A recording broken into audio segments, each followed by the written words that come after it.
Hello hi friends, ఎలా ఉన్నారు మీరందరూ? నేను మీ గౌరీని. మేమైతే చాలా బాగున్నాం. మీరు కూడా చాలా చాలా బాగుండాలని కోరుకుంటున్నాను. నేనైతే వేడివేడిగా ఇడ్లీ పోపు పెట్టేసుకొని మీ ముందుకు వచ్చేసాను. కానీ తయారు చేసేటప్పుడు చూపించుదాం, వీడియో తీద్దాం అనుకున్నాను. మా చిన్న అబ్బాయి తొందరగా చెయ్యి, నాకు ఆకలేస్తుందన్న తొందరగా చేసిన వీడియో తీస్తే అవ్వదు కదా అనేసి ఇలా చేసేసుకున్నా తొందరగా. ఏం లేదండి, ఆవాలు, శనగపప్పు, మినప్పప్పు, జీలకర్ర, కరివేపాకు, పచ్చిమిర్చి అన్నీ వేసి వేపేసుకున్నాక ఆనియన్ వేసుకుని టమాటా ముక్కలు వేసుకుని అవి బాగా వేగాక కొంచెం సాల్టు, పసుపు, కారం, ధనియాల పౌడరు, జీలకర్ర పౌడరు, గరం మసాలా వేసుకొని కలిపేసుకొని ఈ ఇడ్లీ ముక్కలు అందులో వేసేసుకొని కలిపేసుకోవడమేని.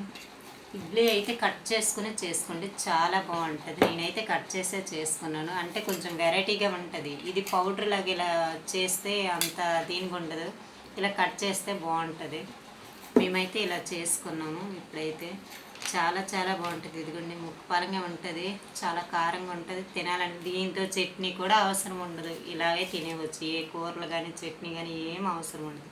ఓకే ఫ్రెండ్స్, మేమైతే ఇడ్లీ ఎలా పోపు పెట్టుకున్నాం. మీరు ఎలా చేసుకుంటారో కామెంట్ చేయండి, సబ్స్క్రైబ్ చేయండి, లైక్ చేయండి, షేర్ చేయండి. Bye bye.